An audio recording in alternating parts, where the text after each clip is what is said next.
Semangat pagi. Semangat pagi yang luar biasa untuk kita semua. Luar biasa Bernardi, thank Yes. you. Kita sudah ketemu lagi Bapak Ibu sekalian ya di hari Senin yang luar biasa dalam Monday Morning Motivation. Pertemuan sebelumnya kita sudah bahas Cukup panjang. Ada dua law yang dua kita law. bahas ya. Ya, dan hari ini Pak Darmadi juga mau bahas dua law juga nih Pak ya. Iya. Oke, yuk kita sekarang masuk di law yang Ketujuh ya. Yes, Dan ini ketujuh. sebenarnya lanjutan juga untuk memperkuat law sebelumnya yang kita bilang, ingat untuk selalu membuat rasa syukur Anda lebih besar dari kesuksesan Anda. Betul. Nah, dan itu kita belajar bagaimana melakukan yang namanya proaktif ya. Proaktif.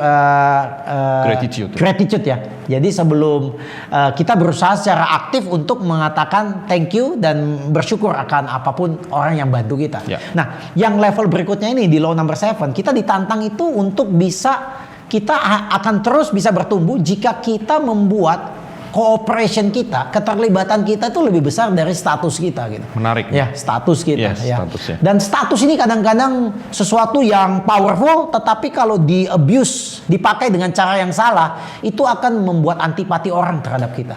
Saya sangat yakin Pak, kita udah banyak dengar cerita umpama ada orang-orang di level-level tinggi di negara gitu kan. Kemudian dia berhadapan dengan orang-orang rakyat biasa gitu, umpama di jalan raya gitu. Ya. Dan dengan arogansi tinggi umpama ketika mereka berselisih paham, kemudian mereka mengandalkan statusnya untuk menakut-nakuti orang gitu ya. Dan itu akibatnya seperti bumerang ketika kita lempar di sosial media, dan rakyat itu bisa bereaksinya dengan marah begitu. Ketika orang abuse dia punya status, itu orang marah sekali. Betul. Malah orang sering dihargai kalau dia tidak memikirkan statusnya dia, bahkan seorang presiden pun gitu ya. Yes. Kemudian dia bisa duduk makan lesehan dengan orang gitu ya. Bisa duduk dengerin orang ngomong. Itu malah dibilang ini orang punya powerful influence yang bagus gitu. Setuju nggak Pak David? Betul Ya? banget, betul. Padahal yang dikerjakan tuh hal yang remeh-temeh banget gitu Pak. Belusukan, Ya, apa belusukan, gitu ya. belusukan ke pasar, beli barang begitu. Iya kan? Betul.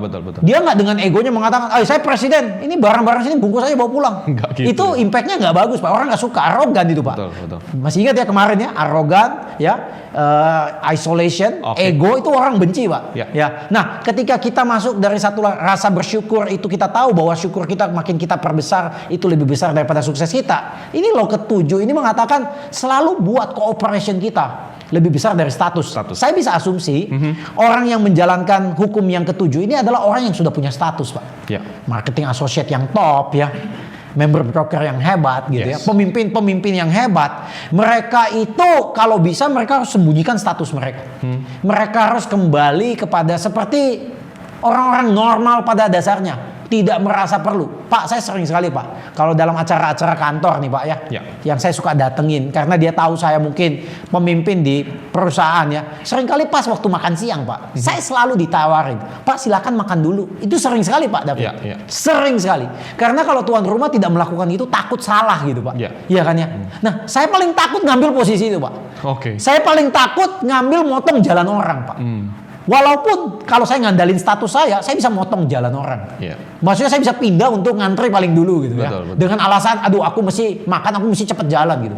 Jadi aku mesti duduk paling depan gitu. Betul. Ya. Bahkan saya masih ingat ya, presiden kita itu kalau pulang dia paling nggak seneng tuh yang ngawal tuh bunyi-bunyiin gitu Pak. Oh iya, Ya, benar. dia tenang aja gitu. Diem, Dia silent. terhambat macet pun ya dia agak sabar dikit betul, gitu ya. betul, ya. Jadi saya rasa ketika seseorang mulai melepaskan statusnya dan melepaskan semua emblem yang dia punya, dan ketika bisa duduk sama rata sama tinggi dan memakai kupingnya dengan benar mendengarkan apapun masukan, cooperation itu Pak akan punya impact jauh lebih kuat dibandingkan status orang tersebut. Betul. Setuju nggak Pak Setuju, David? Pak. Ya. Setuju. Jadi ini luar biasa Ya, nih Pak. Ya. law ketujuh keren Iya. banget nih. Nah ini sebenarnya kan bukan hanya ngajak orang bekerja sama dengan kita karena kita punya tujuan sama, tetapi kita mempunyai empati untuk sebelum mengutarakan kita punya cara berpikir atau ide kita juga mau dengar orang lain punya insight dari mana. Ya. Dan kadang-kadang kita malah belajar banyak loh dari orang. Betul. Iya, jangan-jangan yang saya cerita presiden datang ke pasar nanya harga bawang, dia belajar dari situ. Mungkin lebih pintar dari menterinya dia bilang. Iya. Anda bilang katanya harga udah turun. Ini buktinya. Saya cek belum. Cek belum. Iya. Nah, malah menterinya gelagapan. Kan mungkin menterinya gara-gara tidak cek langsung. Menterinya nanya anak buahnya doang. Mana data kita, hanya bacain gitu. Kelihatan Pak. Betul. Itu powerfulnya itu Pak. Nah di sini cooperation ini saya mau jabarin di buku ini, jabarin dengan bagus ya. Ya. Bahwa Kalau kita pingin orang lain berkooperasi dengan kita, bekerja sama dengan kita secara sukarela Pak, secara senang hati, semua cooperation itu harus dimulai dengan sebuah conversation. Iya, saya ngobrol iya, ini gitu. belusukan ini kan datang ngobrol. Kadang-kadang banyak hal itu karena komunikasinya mandek, itu akhirnya timbul masalah. Ya, betul. Timbul prasangka. Betul. Timbul curiga, Pak. Ya, Sebenarnya kalau duduk-duduk makan sambil ngopi, pisang goreng, mungkin jangan-jangan ternyata masalahnya hanya segitu doang. Iya. Kayaknya gampang dipecahin deh ya. Iya. Jadi cooperation itu kalau kita mau dapat, kita harus memulainya dengan conversation. Kenapa? Hanya dengan conversation kita baru bisa dapat trust tadi, Pak. Oke, Iya kan? conversation, trust. Iya, Oke. makanya kalau Anda punya hubungan jelek dengan anak Anda umpama, itu pasti masalah conversation. Coba deh. Iya, betul. Anda kadang-kadang nggak mau dengar anak Anda cerita. Begitu dia cerita langsung Anda potong. Bahkan dia belum cerita selesai, Anda udah langsung bawa ke ujungnya. Orang paling marah kayak begitu tuh. Iya. Ini you nggak perhatiin saya gitu. You kayaknya sibuk sendiri gitu ya. Iya. Tapi kalau Anda bisa conversation baik dengan orang ya, ngobrol baik ya, itu trust itu baru akan build. Nah dari trust itulah baru orang mau berkooperate dengan Anda secara sukarela dan senang hati ya. Dan di dalam proses conversation ini apa yang dilakukan Pak sebenarnya? Ya. Yaitu bertanya Pak. Jadi kita bukan sok tahu datang bahwa ini solusinya kayak begini gitu. Oke. Enggak, kita nggak ngomong seperti itu. Kita datang untuk bertanya, menggali ya, menggali dengan pertanyaan-pertanyaan yang terbuka begitu ya. Ya, mungkin sebagai presiden dia bisa tanya, Bu, udah dagang berapa lama di sini? Oh, udah dagang 10 tahun. Dibandingkan 10 tahun yang lalu dengan sekarang, Gimana? lebih senang atau lebih nggak senang? Dari situ aja udah tahu. Umpama dia bilang lebih nggak senang. Kenapa? Harga pada mahal, Pak.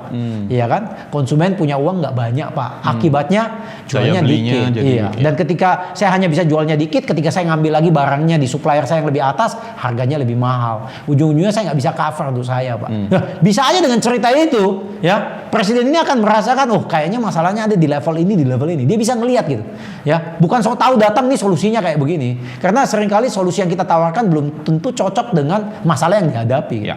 Oleh sebab itu, kunci kata pertama itu selain bertanya itu, berarti skill yang kedua adalah mendengar, Pak. Ini nggak gampang. Ini nggak gampang, Pak. Apalagi Anda punya status, Pak. Oh iya. Orang status kan kayak gini nih, kamu tuh orangnya nggak ngerti, aku ngerti.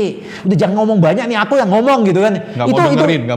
Nggak mau dengerin itu juga susah Pak ya. Jadi listening itu nggak gampang Pak. Jadi langkah pertama untuk bisa dapat kooperasi kan tadi bertanya kan Pak. Yes. Yang kedua mendengar Pak. Mendengar. Yang ketiga ini juga susah juga Pak. Apa ini? Menghargai opini orang lain yang nggak sama dengan opini kita. Waduh. Semuanya susah ya kayaknya. Susah Pak. Ya kayaknya udah kita punya status lebih tinggi, kita merasa kita lebih tahu, kemudian orang ini punya opini yang berbeda dengan saya Nah, gitu. kita Ya. harus appreciate. Ya kita mesti menghargai appreciate. itu ya. Kita tidak perlu setuju dengan opininya dia juga sebenarnya Ya, ya. ya. Mungkin kita pikir opini kita benar, tapi kita tuh menghargai opini orang gitu ya. Ya. Dan mengerti masalah orang ini, bukan mengerti masalah saya gitu. Iya kan? Saya punya masalah urusan saya sendiri gitu ya. Tapi mengerti masalah orang yang saya hadapin ya. Kemudian berusaha memperlihatkan kesempatan-kesempatan baru yang bisa membuat orang yang saya ajak ngomong itu menjadi semangat gitu Pak. Ya kan ya. Mungkin awalnya dia nggak mau ngikut saya karena dia takut. Dia nggak mau ngikut ide saya karena beresiko. Ya. Tetapi ketika saya ajak ngomong, melihat masalah yang dihadapin, kemudian saya tawarkan dia, ternyata ada hal-hal positif kalau dia lakukan juga, ada kesempatan besar. Mungkin itu saya bisa mengubah ketakutan orang menjadi semangat orang gitu. Ya. Ya. Umpama lah anak kecil lah, pertama kali disuruh berenang kan takut tuh Pak. Takut. Ayo lompat gitu kan ya. Ayo lompat takut gitu kan. Nah caranya biasa orang tua ngomong gitu, kamu tuh lompat belajar berenang. Nanti kalau datang acara sekolah sama rame-rame temen, kamu berenang, kamu kelihatan hebat. Nah itu kan dari ketakutan itu dibuat menjadi semangat tuh Pak. Betul. Itu dari conversation Pak. Conversation. Kalau anak kita nggak percaya kita, dia bilang papi bohong, nggak mau dia lompat Pak. Iya kan? Apalagi kalau kita tunjukkan caranya dulu, nih papi lompat dulu nih ya. Dia lebih gampang. Itu ada proses nih, Iya. ya kan? Itu semuanya dari conversation dan ujungnya ada trust. Trust. Ya. Jadi make sure jangan Anda merasa dengan status Anda yang bertumbuh dan berkembang itu, Anda mampu memaksa orang untuk bekerja sama dengan Anda. Tetapi bekerja sama itu dimulai dari conversation. Conversation itu bisa jadi sebuah trust ya. Yes. Oleh sebab itu, Anda perlu menciptakan ya cooperation yang lebih besar yang dari status Anda ini menjadi kebiasaan Anda.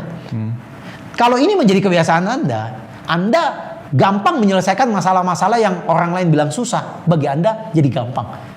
Benar nggak Pak? Betul. Bagi orang lain susah, ya kan? Bagi Anda gampang karena Anda mendahulukan conversation tadi, ya.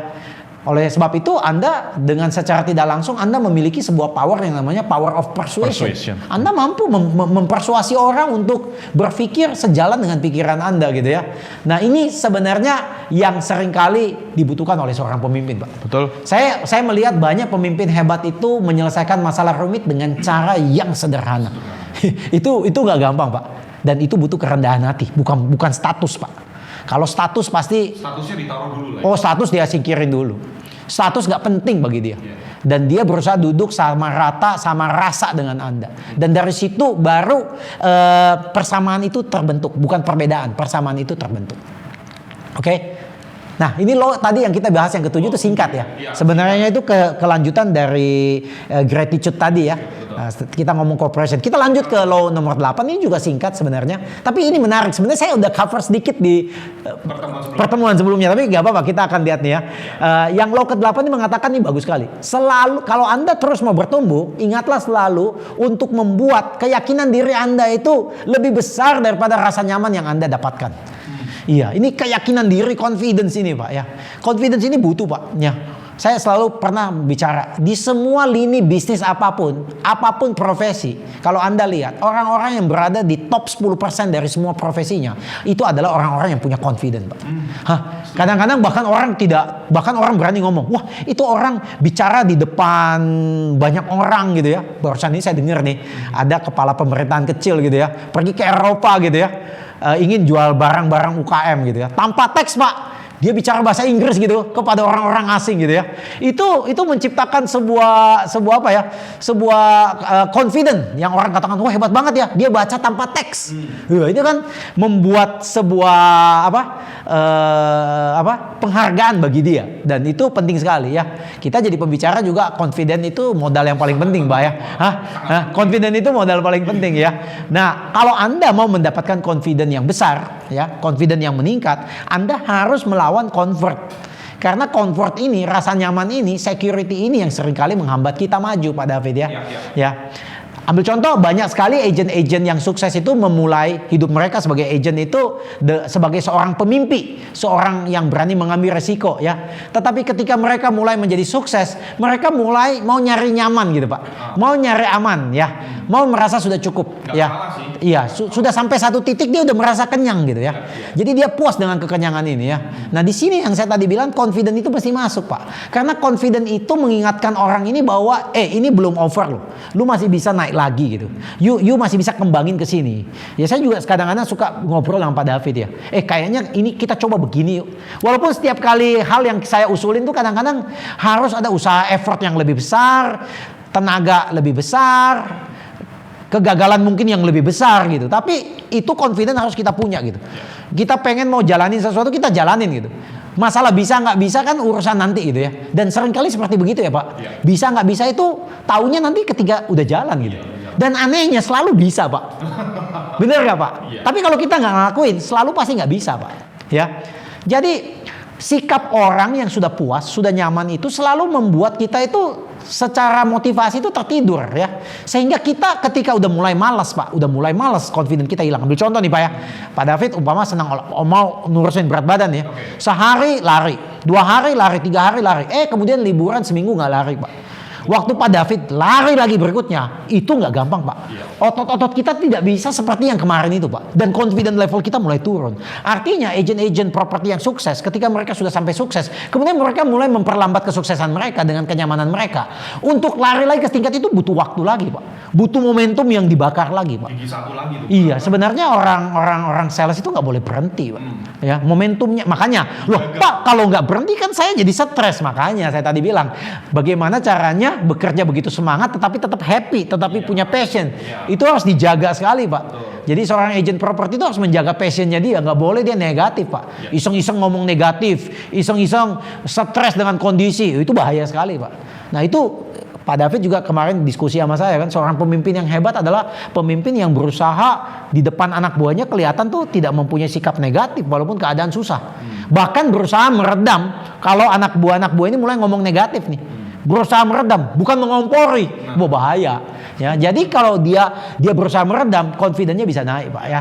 Nah, saya tadi bilang rasa aman dan nyaman itu sebenarnya adalah sesuatu yang kita inginkan, Pak. Siapa sih yang nggak inginkan gitu? Tetapi bukan menjadi goals terakhir kita. Itu hanya memperlihatkan kita bahwa kita move on ke satu poin ke poin yang lain, ya. Jadi kita harus selalu memperlakukan kenyamanan yang bertumbuh di dalam diri kita itu sebagai sesuatu tempat di mana kita mau bergerak lebih maju lagi. Ya, jadi umpama kalau Anda melakukan sesuatu hal dan berhasil, jangan hanya sekedar menikmati kesuksesan itu, tetapi coba tantang lagi ke level yang lebih berikutnya gitu. Nah, itu yang membuat kita tuh punya confidence nambah. Jadi ketika kita melawan comfort zone kita nih, makin kita tidak merasa nyaman, confidence kita makin kuat nih, Pak. Iya kan? Waktu saya pertama kali lari treadmill 15 menit, saya merasa nggak confident. Saya lari 30 menit, saya merasa ada confidence nambah. Dan ketika saya sudah bisa lari 1 jam nonstop, confidence itu kuat sekali, Pak. Jadi ketika saya dengar orang ngomong, "Aduh Pak, 15 menit berat." Oh, saya bilang enggak, saya juga dulu pernah sama kamu. Dan saya gampang memotivasi orang seperti begitu, karena saya juga udah pernah lewat situ. Jadi ketika seseorang menantang comfort zone-nya dia, security yang dia dapat, confidence-nya akan bertumbuh. Dan hanya dengan bertumbuhnya confidence itu, you punya hidup akan bertumbuh terus. Jadi confidence itu harus ditumbuhkan gitu ya Pak ya. Ya. Nah, saya lanjutkan lagi ya. Berikutnya poin yang saya mau katakan bahwa selalu berusaha untuk mengejar goals yang lebih tinggi lagi, itu yang membuat confidence kita akan terus menjadi lebih besar dari zona nyaman kita. Dan ini sebenarnya menyambut yang kita tadi katakan Pak David yang sebelumnya mengenai fear, ya, make your actions bigger than your fear. Ini kan sebenarnya ternyata ketika saya baca buku ini belum selesai, saya pikir dia nggak punya karena saya hanya baca judul. Ternyata ada di dalam ini, bukan menjadi subsectionnya dia, bahwa Dan Sullivan menantang kita untuk mentransformasi ketakutan itu menjadi action. Jadi ketakutan itu bukan sesuatu yang menakutkan. Sebenarnya ketakutan itu adalah sesuatu yang belum pernah kita coba. Ya, belum pernah kita coba. Dan kalaupun setelah kita coba memang menakutkan dan tidak berhasil, at least kita belajar sesuatu gitu ya. Dan banyak manusia tidak mau belajar sesuatu tapi mau pinter. Nah ini, jadi dia mau lompat nih Pak. Tidak mau belajar sesuatu yang salah, tidak mau belajar gagal, tapi langsung mau sukses, langsung mau berhasil. Nggak bisa. Seperti yang saya cerita minggu lalu, bagaimana karyawan pengen supaya gajinya dinaikkan tanpa value-nya dinaikin dulu. Nggak bisa Pak. Nah ini banyak hal-hal yang kelihatannya simple, tetapi ini kadang-kadang yang membuat kita nggak bisa maju Pak. Jadi bagaimana kita mentransformasi ketakutan kita itu menjadi tindakan. Karena ketika kita sudah bertindak Pak, ketakutan itu akan hilang Pak. Ketakutan itu akan hilang. Umpama nih, seorang agent mau call ada customer yang menurut dia rumit dan galak gitu. Setelah dia call, walaupun orang itu tetap marah, ketika dia tutup telepon, confidence-nya naik Pak. Dia udah bisa ngalahin naga yang dia takutin itu. Dan dia maju satu step Pak. Ya. Nah, tantangan terberat untuk kita adalah bagaimana kita bisa meninggalkan zona nyaman kita yang penuh dengan ketakutan. Dan ketakutan yang kadang-kadang mengancam bahwa kita gagal. Jadi orang-orang sukses harus mempunyai confidence level yang tinggi. Hanya dengan confidence level yang tinggi, mereka berani menantang ketakutan itu Pak David. Oleh sebab itu, makanya dia tantang nih. Buatlah confidence Anda itu ya lebih besar daripada kenyamanan Anda ya. Dan dalam proses ini Anda harus maju walaupun ketakutan-ketakutan siap menghambat Anda. Ya. Iya, benar sekali ya. Kalau ditanya bagaimana saya tahu apakah saya sekarang berada di dalam sebuah perangkap kenyamanan ya? Itu adalah ketika Anda mulai merasa Anda sudah mulai malas, Anda sudah mulai passionnya sudah tidak ada, Anda berusaha santai ya, Anda hanya mau mengerjakan sesuatu yang kayak copy paste aja begitu, Anda nggak punya kreativitas lagi. Nah itu saatnya Anda mesti nendang diri Anda untuk mengambil sebuah langkah-langkah yang berbeda. Ya, ketika Anda bertumbuh, ini tantangannya untuk kita semua. Ketika Anda bertumbuh, Anda mulai tambah tidak takut lagi. Nah, Anda mulai tambah berani itu. Bahkan ketakutan itu Anda hadapin itu sebagai kayak sparring partner. Anda pengen ngukur nih, ya. Sama ketika treadmill, ketika saya sudah mampu lari itu 9,5 sampai 10. Saya tanya, di atas 10 tuh ada apa sih? Pengen tahu gitu. Dan saya hadapin itu bukan dengan ketakutan. Saya hadapin itu dengan pengen tahu. Pengen tahu walaupun itu menyakitkan, pengen tahu walaupun itu gagal gitu ya. Dan ini yang membuat rasa confident itu membuat kita tuh nyaman dengan ketakutan itu ya. Dan dikatakan bahwa salah satu penemuan terbesar selalu datang dalam diri kita itu ketika kita membuat kesalahan. Iya. Nah, dan karena itu Karena dengan hanya melawan kesalahan itu dan melawan ketakutan kita, kita menemukan ide-ide yang bisa membuat diri kita lebih maju.